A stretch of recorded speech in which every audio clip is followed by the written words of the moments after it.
Welcome Poojika electronics. இந்த வீடியோவில் நம்ம என்ன பார்க்க போகிறோம்னா, ஒரு 32 இன்ச் டிவி, மிட்சன் டிவி. இந்த டிவியில் என்ன கம்ப்ளைண்ட் பார்த்தீங்கன்னா, டிவி ஆன் பண்ணால் ஒரு செகண்டில் மிட்சன் வந்து போயிடும், அவ்வளோதான். இந்த ப்ராப்ளம் என்னென்னு சில மெக்கானிக் தெரிஞ்சிருக்கும். கண்டிப்பாக புதுசாக பழகுனா இந்த வீடியோ யூஸ்ஃபுல்லாக இருக்கும். வாங்க வீடியோக்குள்ளே போகலாம். ஃபஸ்ட்டு இந்த டிவி வந்து நம்ம ஓப்பன் பண்ணுறோம். ஓப்பன் பண்ணி பார்த்தா உள்ளே பார்த்தீங்கன்னா கெப்பாசிட்டி எல்லாமே மாற்றிருக்காங்க. அதாவது இப்போ தான் சர்வீஸுக்கு போயிட்டு வந்திருக்குது இந்த டிவி. இப்போ ஃபஸ்ட்டு நாம் என்ன பண்ணணும்னு பார்த்தீங்கன்னா, இந்த டிவியில் வந்து இது மாதிரி வரதுக்கு மொத்தம் 3 காரணம். அதாவது இந்த கெப்பாசிட்டி ப்ராப்ளமாக இருக்கலாம், அதுக்கப்புறம் பேக் லைட் டிரைவரில் ப்ராப்ளமாக இருக்கலாம், அதுக்கப்புறம் பார்த்தீங்கன்னா உள்ளே போட்டிருக்கிற எல்இடி ஸ்ட்ரிப்பில் பல்பில் கூட ஏதாவது ஒரு பல்பில் ப்ராப்ளமாக இருக்கலாம். அந்த பல்பு ஏதாவது பல்பு வீக்காக இருந்தால் இந்த ப்ராப்ளம் வரும். அந்த ஸ்ட்ரிப்பில் பார்த்தீங்கன்னா ஒரு ஸ்ட்ரிப்லேயும் 5 எல்இடி இருக்கும், இல்லை சில இதில் 6 எல்இடி இருக்கும்.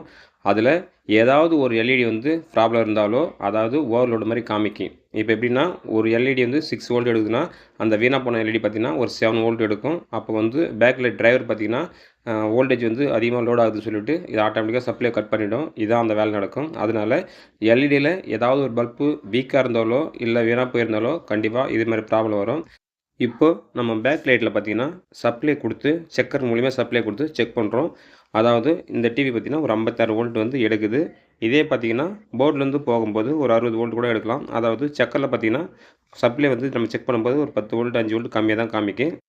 இப்போ நம்ம பேக் லைட்டை பார்த்தீங்கன்னா செக்கர் மூலிமா செக் பண்ணும்போது கரெக்டாக சப்ளை பார்த்தீங்கன்னா கரெக்டான சப்ளை தான் எடுக்குது. அதாவது 56 வோல்ட்டுனா கரெக்டாக 56 வோல்ட்டு தான் எடுக்குது.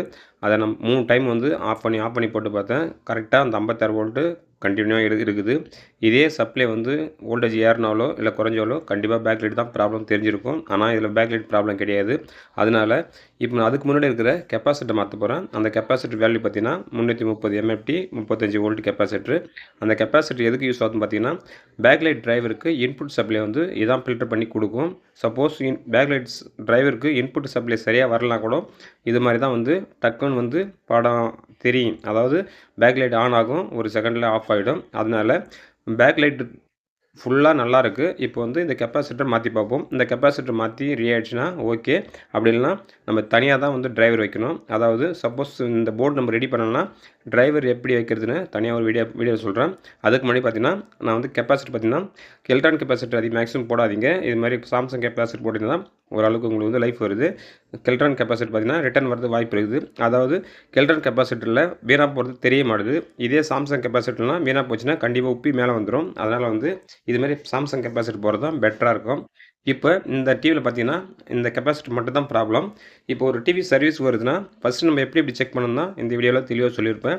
எடுத்த உடனே இந்த ஃபால்ட்டு சொல்லியிருந்தாக்கா அது ஒரு சுவாரஸ்யமாக இருக்காது. அதாவது இந்த வீடியோ பார்க்குறவங்களுக்கு புரியாது. இந்த வீடியோ வந்து புரியுற மாதிரி இருந்தால் நம்ம சேனலை சப்ஸ்கிரைப் பண்ணின்னு ஃபாலோ பண்ணுங்கள். கெப்பாசிட்டர் மாற்றி செக் பண்ணுறேன். 25 வோல்ட் வருது.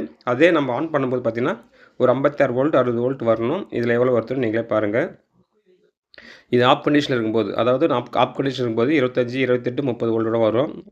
இப்போ ஆன் பண்ணும்போது பார்த்தீங்கன்னா பேக் லைட் எரியுது. கிட்டத்தட்ட 55 வோல்ட் வருது. அப்படின்னா பேக் லைட் எரியுதுன்னு அர்த்தம். இதே நம்ம 2 டைம் 3 டைம் ஆஃப் பண்ணி போடும்போது இந்த கண்டிஷனில் கரெக்டாக சப்ளை கூடவும் இல்லை குறையும் இல்லை, கரெக்டாக 55 வோல்ட் வருது. இப்போ வந்து இந்த டிவி ரெடி ஆகிடுது. சப்போஸ் வந்து இப்போ இது மாதிரி ப்ராப்ளம் வந்தால் உடனே சரி பண்ணி கொடுக்கக்கூடாது. ஏன்னு பார்த்தீங்கன்னா நம்ம வந்து பேக் லைட் மாற்றலை, அதாவது டிரைவர் வந்து ஃபால்ட் இருக்குன்னு சொல்லிட்டு கன்ஃபார்ம் ஆகலை. நம்ம கெப்பாசிட்டர் மட்டும்தான் மாற்றிருக்கிறோம். அதனால் டிவி ரெடி பண்ணி கிட்டத்தட்ட ஒரு அரை மணி நேரம் மேக்ஸிமம் 3 மணி நேரம் ஓட விடணும். அது ஓடும்போது 2 3 டைம் வந்து ஆஃப் பண்ணி போட்டு பார்க்கணும். அப்படி இருந்தால் மட்டும்தான் நம்ம வந்து கஸ்டமருக்கு கொடுக்கணும். சப்போஸ் 3 மணி நேரத்துலேயே ஏதாவது இந்த மாதிரி ப்ராப்ளம் இருந்தால் கண்டிப்பாக வந்து பேக் லைட்டை மாற்றி தான் கொடுக்கணும். பேக் லைட்டில் ப்ராப்ளம் இருந்தாலும் கண்டிப்பாக நம்ம வந்து இந்த ப்ராப்ளம் இருக்கிறது வாய்ப்பு இருக்குது. அவ்வளோதான் வீடியோ. இந்த வீடியோவில் ஏதாவது புரியலனா கமெண்ட்டில் சொல்லுங்கள். பிடிச்சிருந்தாக்கா நம்ம சேனல் லைக் பண்ணின்னு ஃபாலோ பண்ணுங்கள். நன்றி. பூஜிகா எலக்ட்ரானிக்ஸ்.